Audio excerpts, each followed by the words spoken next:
What's up guys, welcome back to my channel. Today, as you see by the title of today's video, we're gonna be doing what I read in July and all the books that are on my August TBR. If you guys are new here, what's up? I'm Natasha. I just got married. Welcome to my channel, good to have you. All right guys, on my July TBR, it was a short one, it was only 5 books. And that is because I got married, I went on my honeymoon, I was planning the wedding. It was just a lot going on. So I don't currently have 2 of the books that I read because they're still at our old houses. But the first book I read was As Good as Dead, which is the 3rd book in the Good Girls Guide to Murder series. And I rated that book 3 stars. I didn't really like it, mainly because it was set in Connecticut. I lived in Connecticut. It was all just a bit too real and also just too much. It was a little bit too dark for me and I'm not really like a dark reader. That's why I rated it 3 stars. The second book was The Way of the Warrior by Erwin McManus. I also rated that book 3 stars. I can see why people like it so much. I can see how somebody else would maybe rate it 5 stars. I think it was just not for me in the way that I got used to more. I don't want to be mean. It's not mean, but like it just wasn't for me. You know, I didn't really like it. It wasn't my cup of tea. It was fine. Like it was a good book to read. I still, you know, learned a few things. I would recommend it, but I just didn't have as good of a time reading it as maybe other people would have. Now we're getting into some of the other books that I talked about in my previous video. These are them. I actually have them. They're all hardcovers. Honestly, these are probably my favorite books I've read all year, which is crazy to think about. So the first book I read after The Way of the Warrior that I completed is Fourth Wing. I talked about this in this video that I released on Saturday, and obviously 5 stars, guys. Like, come on. What other rating can I possibly give it? The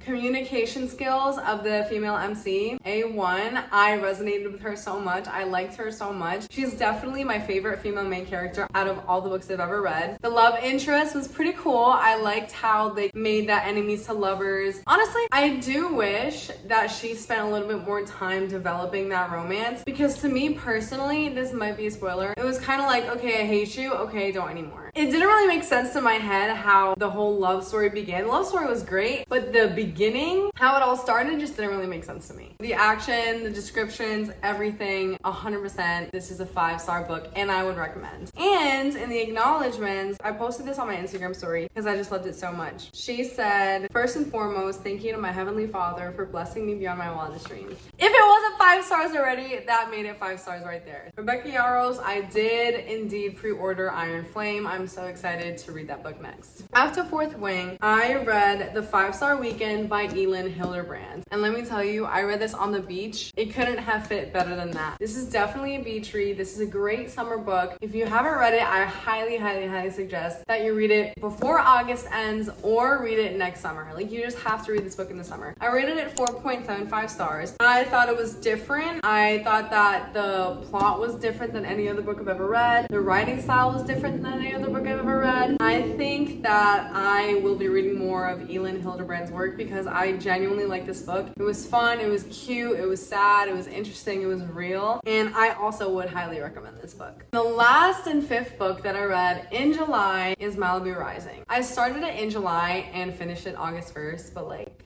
that counts. Like, it's definitely a July read. Malibu Rising by Taylor Jenkins Reid. I went into this book 1000% blind. Didn't know anything about it. Hadn't heard any reviews. Hadn't heard anything on Book Talk about it. It ended up being such a beautiful story. Like, I fell in love with the characters. I loved the plot. I just thought that it was so beautifully written. The storyline follows 4 siblings, and I just think that their relationship is so sweet. Even though it's like born out of adversity, it's still so sweet, and I love reading this book.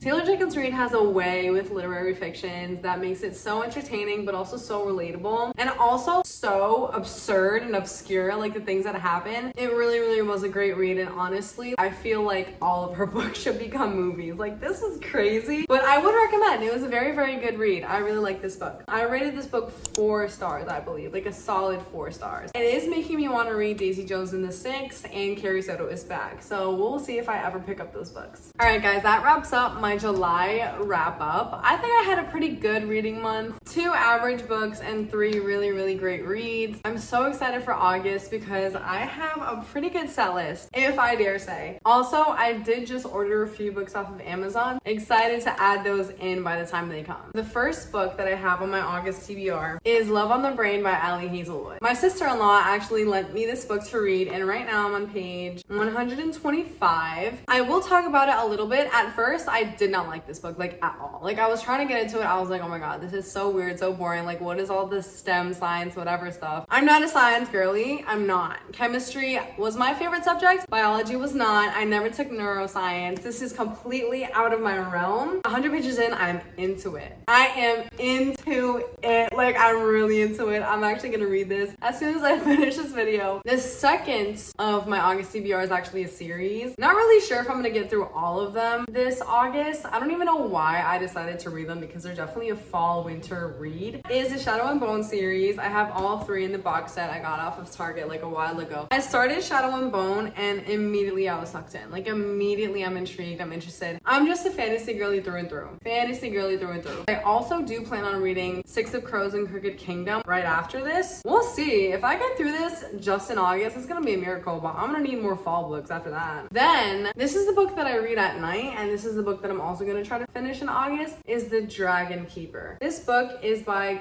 Carol Wilkinson, and it's like a historical, fantastical Asian culture storybook. I read this when I was a little kid, like honestly, I wanna say maybe 8 or 9, and I remembered it was my favorite book when I was 8 or 9. I wanted to read it, and honestly, it's still very interesting. When I was a kid, I had a thing for dragons because I was born in the year of the dragon in the Chinese calendar. I had like a phase where all I wanted to do is read books about dragons. I'm really excited. It's a night book for me because I don't know, it just gives me nostalgia and like comfort when I read this book. This is the 5th book that I have in my August TBR. The 6th book is kind of random. I don't know why. I'm a mood reader and I just felt like I wanted to read this book. I have an inkling I'm probably not going to read it and I'll read it in September instead, but it's The Book Thief. I also read this when I was in middle school, I believe. As you can see, this has been increased. I read it already. I am really excited because I heard multiple people talking about it in the book community that they're going to read it either again or for the first time. And I'm pretty sure this was like one of my summer reading books when I was a kid. But I'm excited. I don't remember anything of it, but if I do remember correctly, I think it is sad. I'm not sure, like heartfelt, a lot, intense. I don't know how you would explain it, but and watch the movie because apparently it's a major motion picture.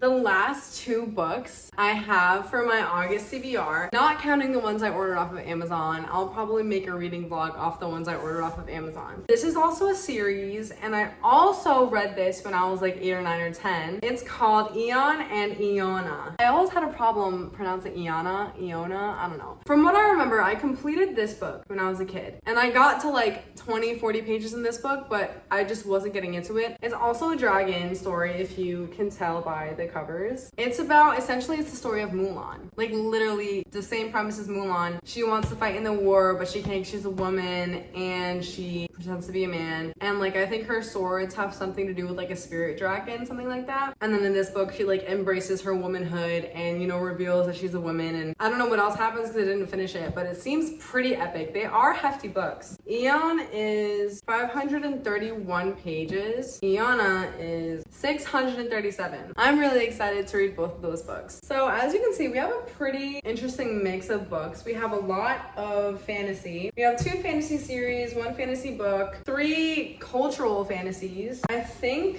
what is this? Historical fiction? Yeah, I think this is historical fiction. And then we have 1 romance. I think we have a decent amount of genres in this TBR. Thank you guys for watching. Feel free to follow my Instagram and my TikTok to keep updated on what I'm doing and more content creation and the books that I'm reading. Don't forget to like this video and subscribe. I really appreciate it. It means so much to me, guys. God bless you guys and peace.